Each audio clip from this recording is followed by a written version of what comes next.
Bonjour à tous et content de vous retrouver pour cette nouvelle vidéo. Alors là je suis sur une plage, ça me fait plaisir de la revoir. Ça fait quelques temps que je n'étais pas revenu puisque la dernière fois j'avais fait une vidéo ici dont le thème c'était venir au Sénégal avec 100 € en poche. Dans cette vidéo, je parlais un petit peu des règles de base pour venir s'installer au Sénégal, les erreurs à éviter, les pièges dans lesquels il ne faut pas tomber, bien préparer son voyage. Enfin voilà, je vous donnais une multitude de conseils. Donc je vous remettrai le lien de cette vidéo. Donc voilà, ça me rappelle des souvenirs. D'ailleurs, j'avais fait cette vidéo à l'époque durant la période des pluies, puisque je rappelle que durant la période des pluies, c'est-à-dire juillet, août, septembre, la mer est chaude, elle est autour des 28-29 degrés et c'est vraiment agréable de venir se baigner. Et je viendrai certainement cette année également, peut-être avec ma femme Aminata, profiter un petit peu de la mer. Alors en introduction, je vous ai fait apparaître Aminata, vous voyez, chose promise, chose due. Elle n'est pas trop friande de ce genre de choses, mais là j'ai réussi à négocier ça, à lui dire que ça serait peut-être bien qu'elle apparaisse dans une de mes vidéos YouTube. Donc c'était la semaine dernière, donc j'espère que les fêtes se sont bien passées. Pour les musulmans, donc la Korité, et puis pour les chrétiens, la fête de l'Ascension. Donc j'espère que vous avez passé un excellent week-end. Je vous ai mis ce petit clin d'œil en introduction. Alors voilà, donc dans cette vidéo, je vais revenir un petit peu sur les fondamentaux de la chaîne, c'est-à-dire que je vais vous parler d'immobilier. Est-ce qu'il est opportun d'investir à l'heure d'aujourd'hui au Sénégal? Y a-t-il une période plus propice que d'autres pour faire une acquisition de biens? Je vais répondre à toutes ces questions-là tout de suite après l'introduction. Dans un premier temps, justement, je voudrais quand même vous donner quelques informations à l'heure d'aujourd'hui concernant la pandémie du Covid-19 et les décisions qui ont été prises ici au Sénégal. Alors il faut savoir que l'état d'urgence a été prolongé d'1 mois. Donc ça, c'est un décret présidentiel qui a été diffusé hier, donc c'est tout récent. Donc l'état d'urgence est porté jusqu'à fin juin.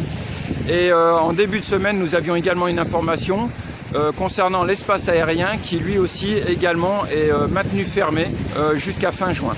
Donc voilà, il n'y aura pas de nouvelles décisions prises avant début juillet concernant soit l'ouverture de l'espace aérien, soit l'arrêt de l'état d'urgence. Je rappelle également que le couvre-feu a été également raccourci d'1 heure. Donc à l'heure d'aujourd'hui, le couvre-feu sur l'ensemble du territoire démarre à 21 h jusqu'à 5 h du matin. Voilà les informations que je pouvais vous donner. Le conseil que je pourrais vous apporter, c'est simplement que si vous souhaitez venir au Sénégal cet été, n'achetez pas encore de billets, bien que vous puissiez voir des dates apparaître sur les différents sites des compagnies aériennes. Attendez d'être certain que l'ouverture de l'espace aérien a bien été décrétée par le gouvernement sénégalais. Voilà, parce qu'il serait dommage d'acheter un billet et que vous appreniez d'ici quelques jours que le billet a été annulé et c'est vrai que ce n'est pas facile ensuite pour se faire rembourser. Voilà ce que je pouvais vous dire concernant les informations sénégalaises. Une autre chose aussi également que je voudrais vous dire, hier j'ai envoyé un mail, un courriel à notre député de la circonscription, le député qui représente le Maghreb et l'Afrique de l'Ouest, donc monsieur Mjid El Guerab, parce qu'il nous envoie régulièrement des newsletters sur ses avancées, sur ce qu'il envisage de faire, etc. J'apprécie d'ailleurs, et donc je lui ai répondu en lui disant que de mon côté, la pandémie m'a fait énormément réfléchir dans mes projets, et donc officiellement j'allais me présenter pour être conseiller des Français de l'étranger. Donc voilà, ma décision a été mûrement réfléchie, donc je vais me lancer là-dedans. Alors il faut savoir que les élections ont été prévues initialement pour ce mois de mai 2020, qu'en raison donc de la pandémie c'est reporté, et normalement ça devrait être reporté pour mai 2021, donc d'ici 1 an. Et le mandat donc de ces conseillers des Français de l'étranger, qui initialement est de 6 ans, sera donc ramené à 5 ans. Donc voilà, donc ça me laisse le temps de pouvoir me préparer, m'organiser. Alors je vous avoue, je ne vous cache pas que c'est une sacrée aventure, je suis novice. Je n'ai jamais fait de campagne politique, je n'ai jamais adhéré jusqu'à l'heure d'aujourd'hui à un parti politique. J'ai toujours été libre dans mes choix, dans mes convictions, ça le restera. La question que je me pose, c'est de savoir si il est opportun ou préférable pour moi d'adhérer à un mouvement, à un parti. C'est la question que je me pose. Je suis en train de voir. Comme toujours, je vous donnerai les choses dans la clarté, la transparence. Ce que j'attends de vous, c'est si vous avez des conseils, des tuyaux, n'hésitez pas. Me soutenir aussi, c'est-à-dire dans ma démarche. Le but, je vous le dis, je ne vous le cache pas, c'est d'apporter un vent de fraîcheur, de la simplicité, de l'authenticité, faire remonter les informations, les difficultés auxquelles on peut être confronté en tant que Français de l'étranger. Donc sur la zone du Sénégal, du Cap-Vert, de la Guinée, voilà, de la Gambie. Voilà, donc voilà l'ambition que je me donne. Et pour ça, je compte aussi également sur vous. Si vous êtes dans la politique, si vous êtes syndicaliste ou ancien syndicaliste, si vous êtes, je ne sais pas, par exemple un conseiller des Français de l'étranger, mais dans un autre pays, voilà, je suis friand d'informations. Donc n'hésitez pas à vous mettre en rapport avec moi pour m'aider, pour m'aiguiller, parce que je vais en avoir besoin.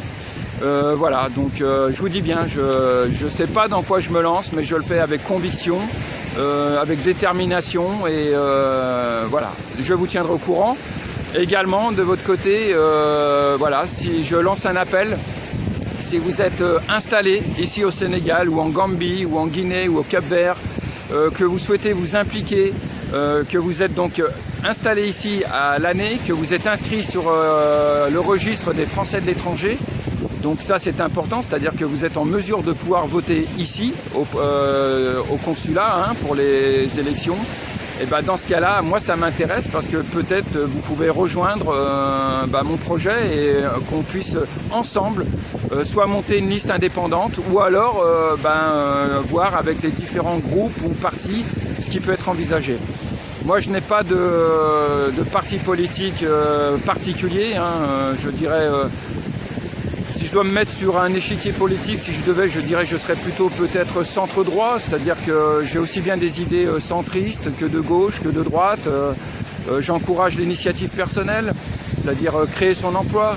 Mais en parallèle, je suis aussi pour les aides sociales, parce qu'on ne peut pas laisser les gens dans la nature comme ça. On doit les aider, leur apporter une aide.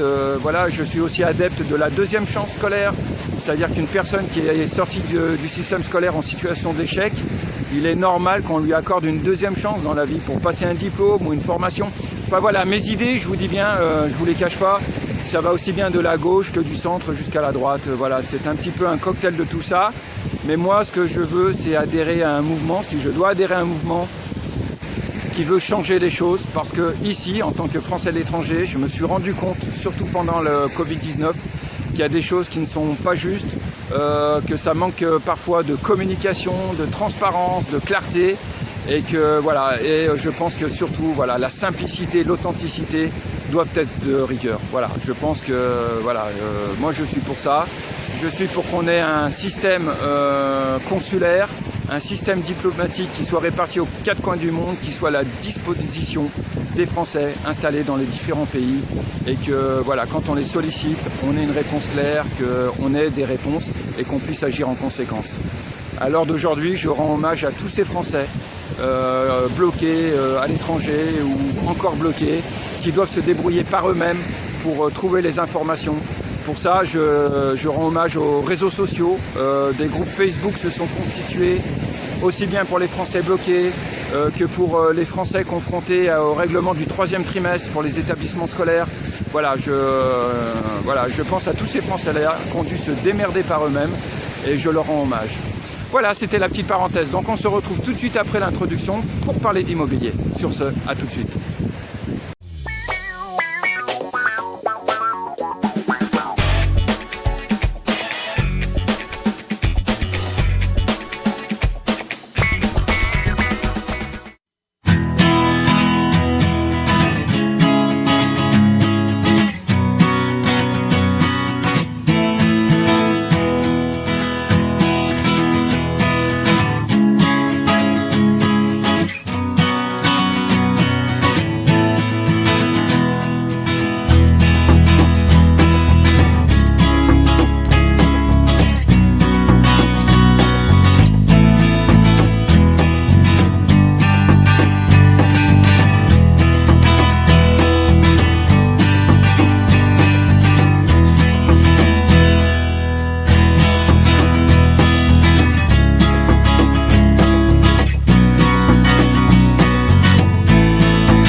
Voilà, donc on reprend cette vidéo donc, pour aborder l'aspect immobilier. Alors on n'a pas trop de vent aujourd'hui, beaucoup moins que d'habitude. Par contre il y a le bruit des vagues, mais je pense que ça sera relativement plaisant de l'entendre en fond sonore. Et moi de mon côté j'essaierai de parler un peu plus fort pour que ça soit audible par tout le monde. D'accord ? Voilà. Alors je vous ai mis aussi une courte séquence de 2 maisons, de 2 biens que j'ai visités cette semaine, dont un avec une cliente. Je rappelle que durant cette période de pandémie, de Covid-19, il y a des personnes qui sont là justement pour continuer à investir, chercher un bien et qui me sollicitent d'ailleurs, sans parler aussi des nombreux messages que je reçois par WhatsApp ou par mail en me posant la question, en me disant « Mais Franz, est-ce qu'à l'heure d'aujourd'hui, il est opportun d'investir au Sénégal? Est-ce que c'est, puisque la situation est incertaine, comment tu perçois les choses ?» Alors écoutez, pour moi, je dirais qu'il n'y a pas de conjoncture favorable ou pas, c'est surtout un état d'esprit, c'est-à-dire c'est vous, comment vous percevez les choses. Il est clair que si vous êtes d'un naturel optimiste et entreprenant, je dirais c'est certainement pas parce qu'il y a cette pandémie du Covid-19 que vous allez tout stopper, tout arrêter. Et c'est le cas puisque je rencontre des gens qui sont là à l'heure d'aujourd'hui, déjà qui sont conscients de la chance de pouvoir vivre actuellement cette période-là au Sénégal, puisque c'est largement moins contraignant que ce qu'on peut voir à l'heure d'aujourd'hui dans la vie de tous les jours en Europe ou dans d'autres zones du monde. Je vous rappelle que là, nous, on continue à vivre, même s'il y a le couvre-feu la nuit, mais la journée, on va à notre travail, on travaille. On essaye simplement de bien tenir une distance entre les individus pour se préserver. Voilà, donc les gestes barrières. Mais je veux dire autrement, même pour les personnes âgées, je vois encore des retraités qui sont là. Et volontairement, ils font prolonger leur séjour ici parce qu'ils se rendent compte que pour eux, c'est quand même beaucoup plus plaisant d'être là à l'heure d'aujourd'hui qu'en France ou en Europe. Alors donc c'est surtout un état d'esprit. Mais c'est vrai en même temps, je le dis, moi je pense que cette période que nous traversons peut être bénéfique parce que ça permettra aussi de faire un réajustement des prix.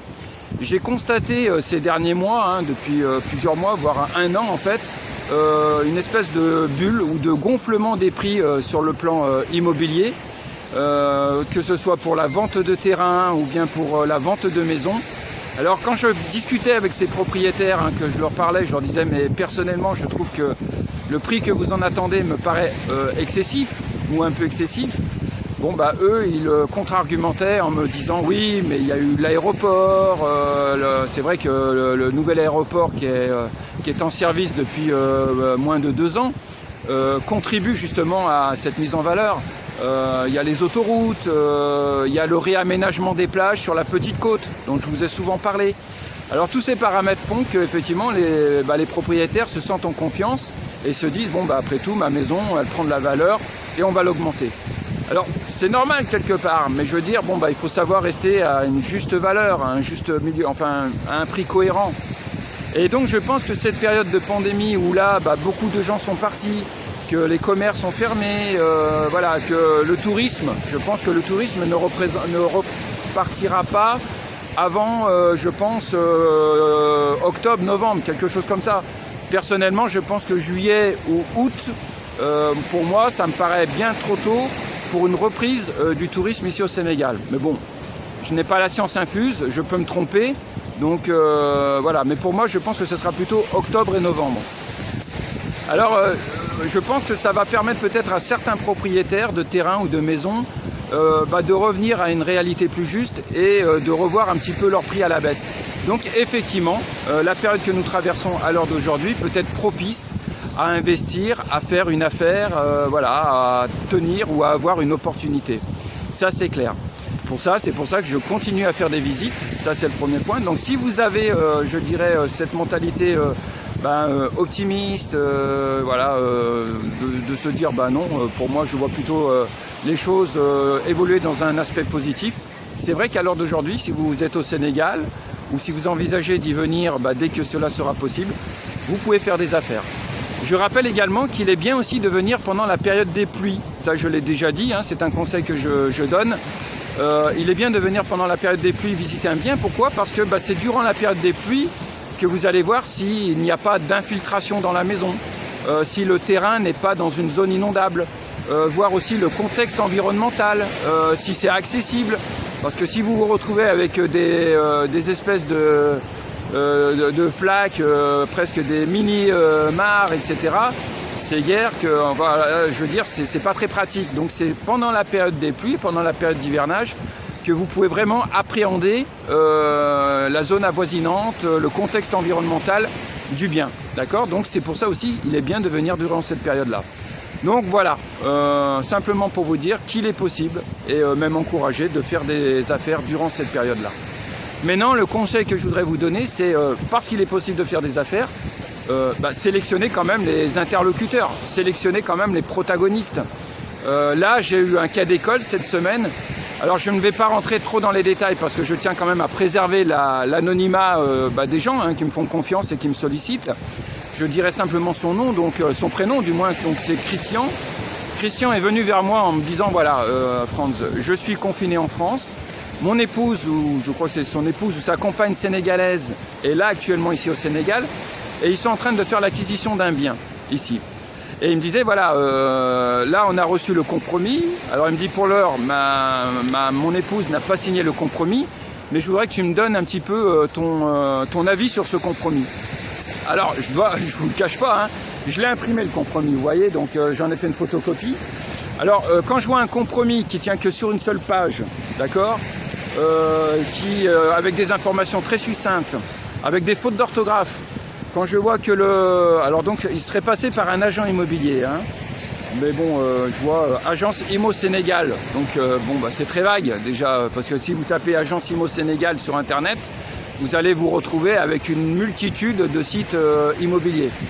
Mais je vois que le gars donc, qui se définit à la base comme un directeur général de l'agence Immo, les titres, moi ça me fait toujours halluciner les titres.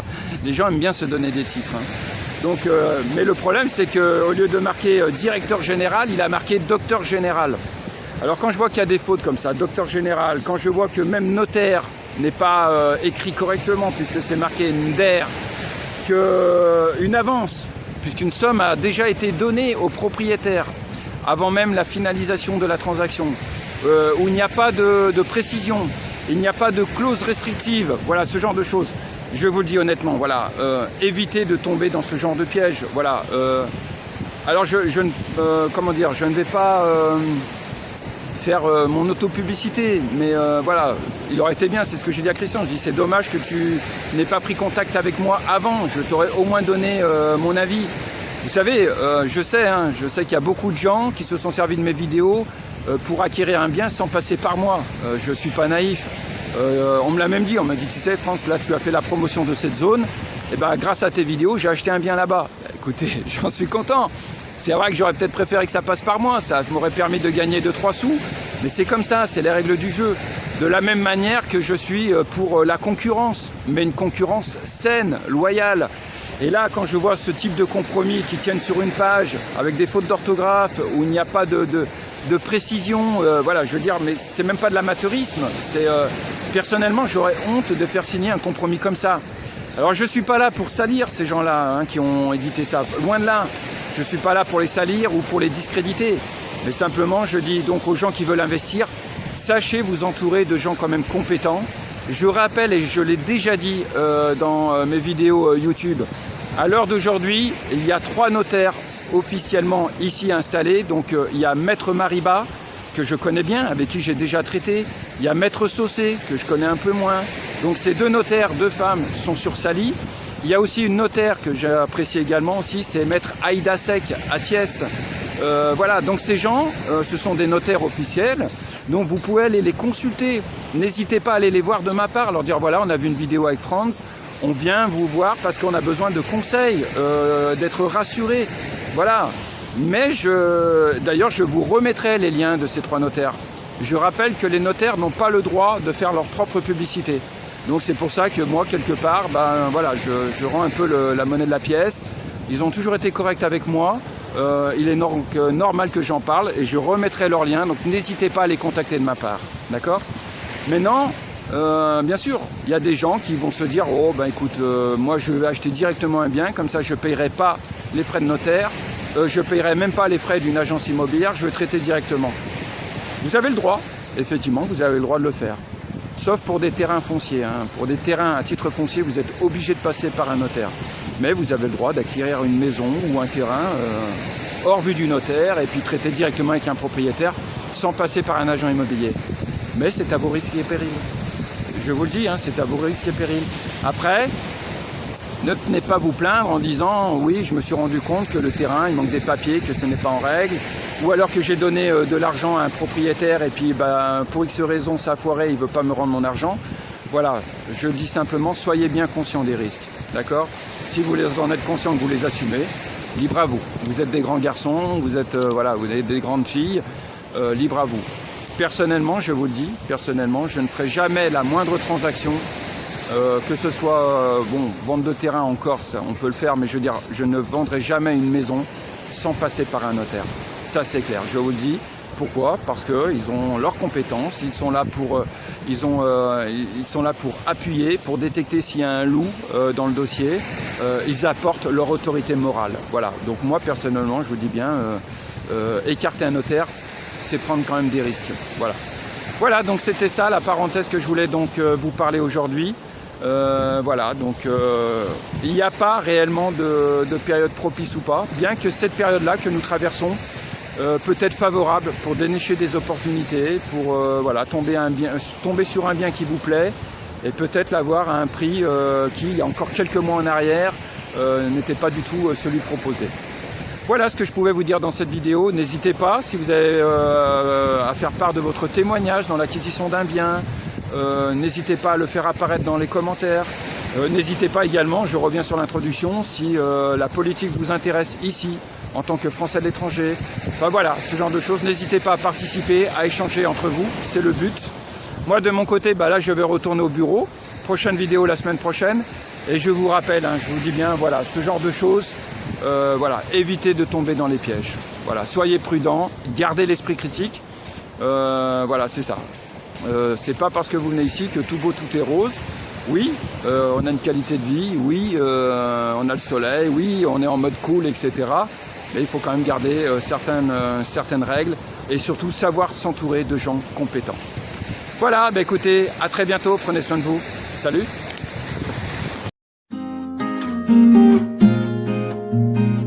Thank you.